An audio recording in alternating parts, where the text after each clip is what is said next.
Dear Jason, you sexy man. Never stop calling. I like that. I was chatting up this guy on a hookup website like Manhunt. Okay, it was Manhunt. Trying to arrange a meeting.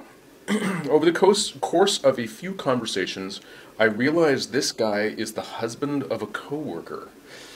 Ugh. I've done a couple of social things with this couple in the past, and all indications are that he's a closeted bi guy. As I see it, I can A, cut things off with the guy altogether and pretend I don't know anything. B, have a fling with him and hope the coworker doesn't find out. C, rat him out. D, next time she's being a bitch at work and tell her it's no wonder her husband cruises for cock online and in the parks. E, try to determine if she'd want that type of revelation. One female friend said, hell yes.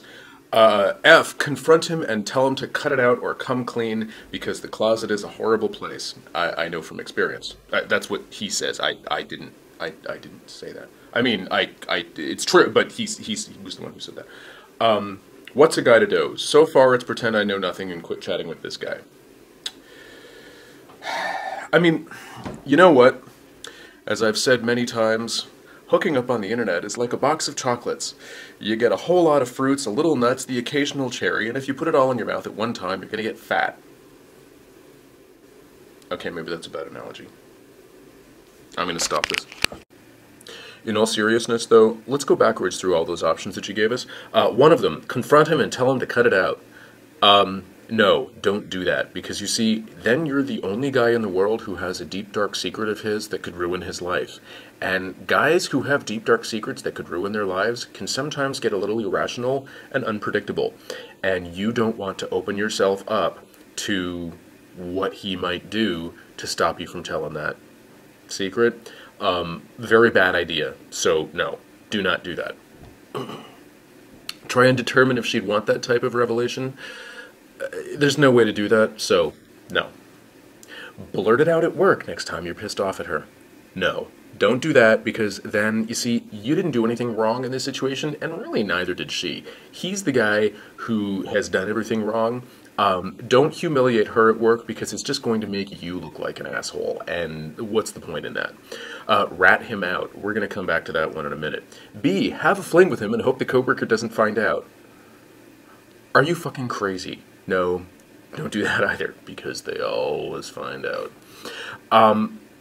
Cut things off with the guy altogether and pretend you don't know anything. Honestly, that's actually a pretty good option, because really this is a really volatile situation. It's probably best if you just kind of stay away from it. However, here's the problem. Guys like that tend to make really bad decisions. Bad decisions that can lead to things like STDs for the wife, or jilted lovers banging on the door and humiliating the kids, or some kind of bad thing. She didn't really do anything to end up in this situation, and if she's not such a horrible person, it might not be a bad idea to clue her in as to what's going on. But you really need to decide if you feel like jumping in and playing the protector of her, because that's really the only thing that you can do. My advice is just walk away and find some other guy. He's just going to continue doing this no matter what you do. And ratting him out opens you up to all sorts of nastiness, which, quite honestly, just not a good idea. I've often found that sometimes it's best to just let nature take its course and let the guy crash and burn all by himself. He will most likely ruin his own life and her life along with it, but it's, you know what? It's just not your responsibility. And if she was a really close friend of yours, then absolutely. But it's obvious that she's not a really close friend of yours, and this is probably a situation where you just don't want to get involved. So, good luck. But yeah, block him. Forget it ever happened. That's my advice. And good luck. Oh, and everybody else, keep sending me questions. But remember that I'm a porn director, and I am not, you know, like really qualified to answer questions like this, so, you know, you can't go by my advice.